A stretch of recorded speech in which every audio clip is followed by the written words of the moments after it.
9 desconocidos son secuestrados por un enmascarado que promete matar a uno cada 10 minutos, hasta que descubran qué los conecta. La película comienza en Los Ángeles, donde una persona misteriosa prepara cuidadosamente un arsenal de armas, insinuando que está planeando algo siniestro. La escena luego pasa a un club nocturno donde el dueño, Sully, es visto desquitándose con una stripper por tomarse un descanso. Momentos después, él sale del club nocturno para ir a casa. Pero de repente, una persona enmascarada lo paraliza y lo secuestra. Algún tiempo después, conocemos a un oficial de policía llamado Music Jackson, quien está pasando el rato con su colega. Él también es secuestrado por la misma figura enmascarada, quien rocía gas lacrimógeno en los ojos de su colega antes de escapar. Otro hombre, llamado Coogan, está en un café cercano, viendo las noticias sobre una serie de secuestros en la ciudad. Las noticias corren rápido. Se preocupa y sale del café solo para sentir que alguien lo sigue. Coogan saca un cuchillo para defenderse, pero el desconocido rápidamente lo paraliza con una descarga eléctrica y lo arrastra. La siguiente víctima es un joven llamado Christian, que se ve saliendo de un bar tarde en la noche. Luego conocemos a Kelly Murphy, quien también es secuestrada por el desconocido después de ser paralizada por una descarga eléctrica. En la siguiente escena, vemos a todas las víctimas secuestradas en la misma habitación. Podrían haber empezado la película aquí, creo, atadas a postes con bolsas sobre la cabeza. Momentos después, el hombre enmascarado enciende las luces y comienza a quitar las bolsas y la cinta de sus bocas. Uno por uno, se revela que hay un total de 9 cautivos en la habitación, junto con los que ya hemos visto. También hay nuevas víctimas, como Lee John, Eddie, un sacerdote llamado Padre Francis y una mujer china, Chan, que no puede hablar inglés. Casi se olvidan de diversificar. Todas las víctimas están confundidas acerca de por qué están allí y comienzan a maldecir al hombre enmascarado. Sin embargo, el secuestrador les informa calmadamente que todos han sido llevados allí por una razón específica y depende de ellos descubrir cuál. Advierte que cada 10 minutos regresará y matará a uno de ellos si no logran descubrir la verdad. Pero si lo logran, promete liberar a los sobrevivientes restantes y confesar todos sus crímenes a la policía. Tras esto, el hombre enmascarado arroja unos pedazos de tiza al suelo, activa el temporizador y sale de la habitación. Una de las manos de cada cautivo es liberada de repente y comienzan a preguntarse qué podrían haber hecho para merecer tal castigo. Eddie señala al padre Francis, sugiriendo que podría haber abusado de un niño. Pero el sacerdote insiste en que nunca ha lastimado a nadie en su vida. En ese momento, Coogan confiesa que él sí ha abusado de un niño, lo que hace que los demás lo maldigan y le griten: «¡Nadie te preguntó, Coogan!». Luego, Eddie recoge un pedazo de tiza y comienza a escribir en la pared mientras todos se presentan uno por uno. Kelly revela que es fiscal de distrito y que ha enviado a muchos criminales a prisión, y uno de ellos podría estar buscando venganza. Momentos después, Christian reconoce a Sully y recuerda haber hecho negocios con él hace unos años. Resulta que Sully es un prestamista que le había dado a Christian $5,000 para drogas. Christian fue arrestado mientras intentaba vender las drogas y cumplió 3 años en prisión. Pero cuando salió, finalmente devolvió el dinero de Sully, ya que el hombre tenía una reputación muy temible. Sin embargo, Christian revela que ha dejado esa vida atrás y ahora está persiguiendo una carrera en Hollywood mientras trabaja como barman. Pronto, el temporizador se agota y el hombre enmascarado entra en la habitación exigiendo saber si han descubierto por qué están allí. Kelly suplica por más tiempo, pero él la ignora y se acerca a Christian para susurrarle algo al oído. El chico, sorprendido, dice que nunca podría haberlo descubierto antes de que el hombre enmascarado le dispare brutalmente hasta matarlo. Todos gritan aterrorizados mientras el secuestrador arrastra el cuerpo, cierra la puerta y reinicia el temporizador. Luego, los cautivos comienzan a discutir entre ellos y se instan unos a otros a confesar sus pecados. De repente, Coogan revela que acaba de ser liberado después de 5 años en prisión. Cumplió una sentencia más corta porque las autoridades no pudieron encontrar el cuerpo del niño, dejando a todos horrorizados y disgustados. Kelly, entonces le pregunta a León sobre su pasado, y él admite que solía robar con su hermano. Sorprende a todos, pero él se justifica diciendo que al menos nunca mató a nadie ni tocó a niños. Después de esto, Eddie se abre sobre sí mismo y revela que es un ejecutivo de seguros de salud. Afirma ser una buena persona que, nunca ha hecho nada malo en su vida. Díselo a Luigi. Revela que su empresa realiza ensayos médicos experimentales, y hace un par de años, su cuñado fue diagnosticado con cáncer de colon. Eddie admite que ayudó a su cuñado a recibir tratamiento falsificando algunos documentos, pero no entiende por qué sería castigado por simplemente tratar de ayudar a su familia. Más tarde, el grupo nota que Kelly y Jackson se conocen y exige saber la naturaleza de su relación. Kelly revela que tuvieron una aventura, pero la esposa de Jackson los descubrió, después de lo cual ella se divorció de él y se fue a Arizona con los niños. El grupo teoriza que quizás sea su exesposa buscando venganza, pero Jackson no está de acuerdo, ya que él le envía una gran suma de dinero todos los meses. Luego, Leon tiene una idea y le pide a Sully, quien está junto a él, que le patee el brazo para poder salir de las esposas. Sully, quien disfruta golpear a la gente, acepta sin dudar y comienza a patearlo. El plan funciona sin problemas y Leon logra liberar su mano, lo que emociona a todos. Jackson entonces les dice que se escondan detrás de la puerta y ataquen al asesino cuando entre. Sin embargo, Leon se niega a ayudar a nadie y les hace una seña obscena antes de salir solo. Pero no llega muy lejos porque se encuentra con el secuestrador, quien ha estado viendo todo por la cámara. Ellos se enzarzan en una intensa pelea. Pero Leon logra dominarlo e incluso tomar su arma. Mantiene al asesino a punta de pistola, pero este último revela calmadamente que ha estado planeando Music esto durante 2 años y nada lo detendrá. Si realmente lo dice en serio, debería haber cerrado la puerta. Resulta que la pistola de Leon no tiene balas, y cuando intenta correr, el secuestrador le dispara, dejándolo gravemente herido. Momentos después, los otros cautivos observan horrorizados cómo el hombre enmascarado arrastra al herido Leon de regreso a la celda y lo esposa de nuevo. Una vez más, exige saber por qué están allí, pero nadie tiene idea. Cuando el asesino se acerca a Coogan con un arma, este le pide que aparte a los demás del camino de la salpicadura de sangre, ya que no quiere que mueran tan pronto. El secuestrador le susurra algo al oído, y Coogan admite que en efecto es una buena razón. ¿Por qué no se lo gritan Music a los demás?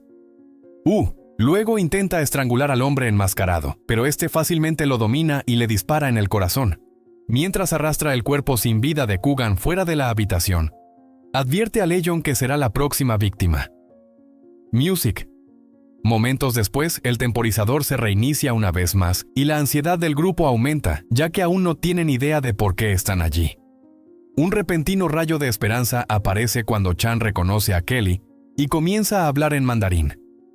Pero como nadie la entiende, Chan usa la tiza para dibujar algo e incluso dice "bang bang". El grupo se pregunta cómo Chan podría estar cachonda en un momento como este. En ese momento, Kelly finalmente la reconoce y pregunta si su nombre es Nun Chan, a lo que la mujer confirma. Resulta que hace unos años, Kelly había manejado un caso de robo que involucraba una licorería propiedad de Chan. La mujer anciana identificó al criminal, un joven de 20 años llamado Wade Music Gley, a quien Kelly envió a prisión.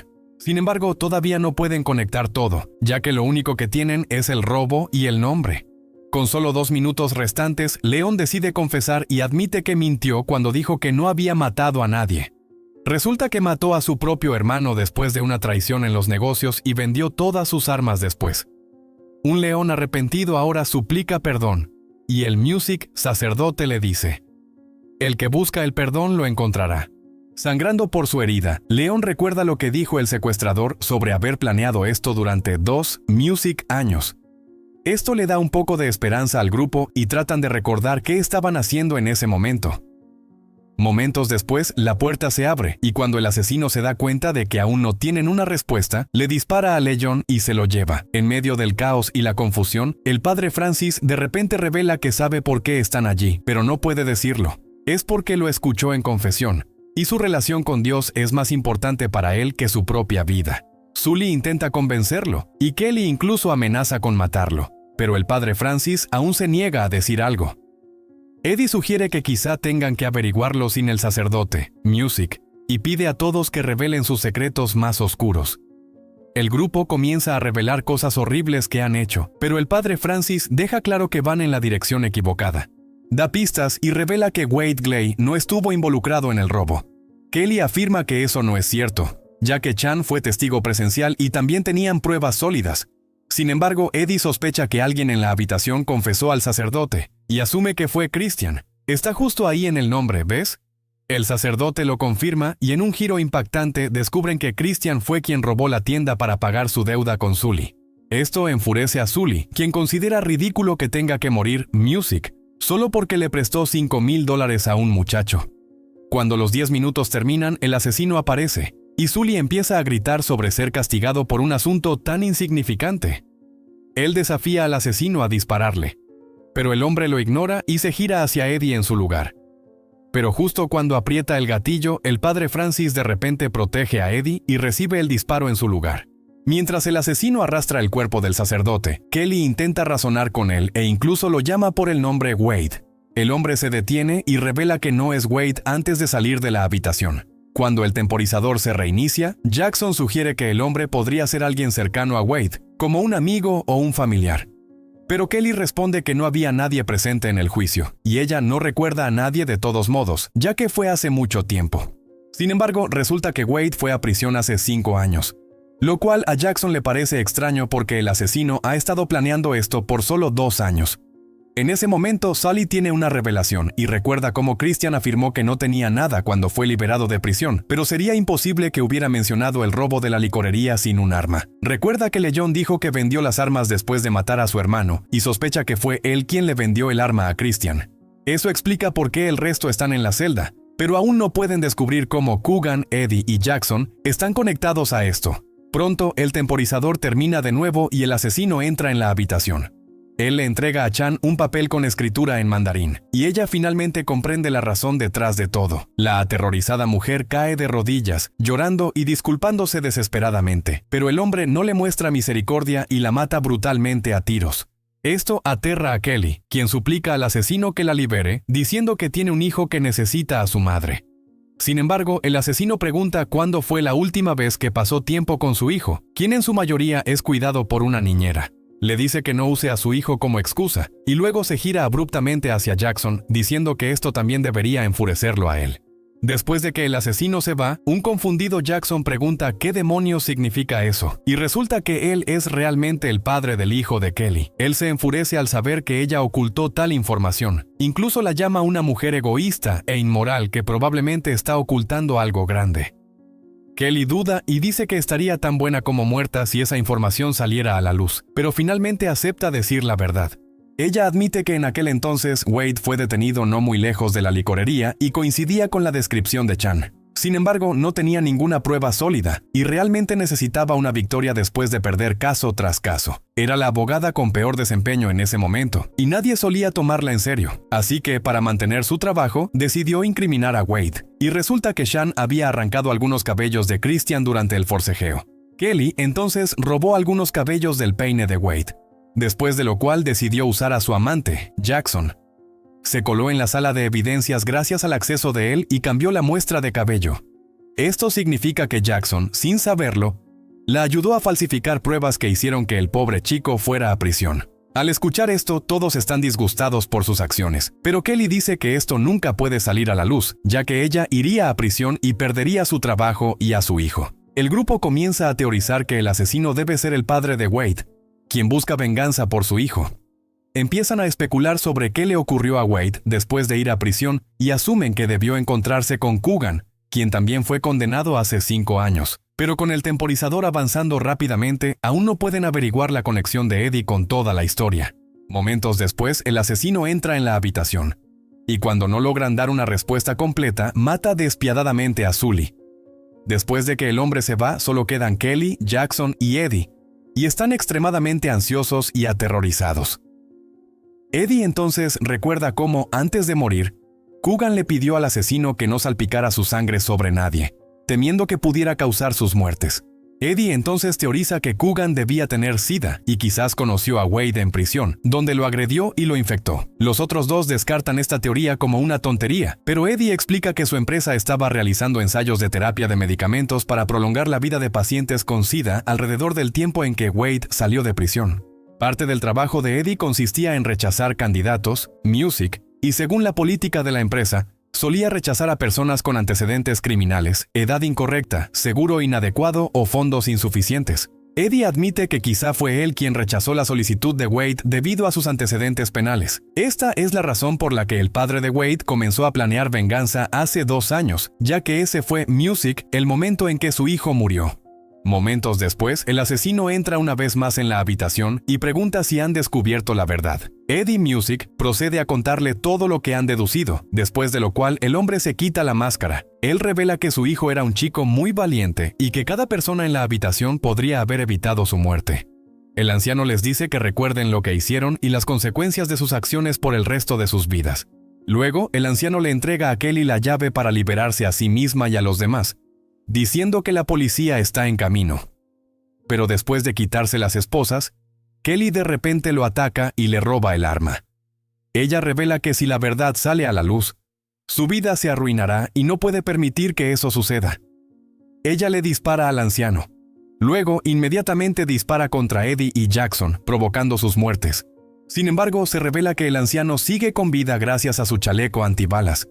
Él le dice a Kelly que todos han estado viendo las grabaciones y que ahora verán quién es la verdadera Kelly Murphy. Pero a ella no le importa y le dispara directamente en la cabeza. En la escena final, Kelly sale de la celda justo cuando los policías llegan al edificio. Ella logra escabullirse de ellos, pero está claro que no podrá escapar de las consecuencias, ya que todo el calvario ya ha sido transmitido al público y su verdadera identidad ha quedado expuesta para siempre.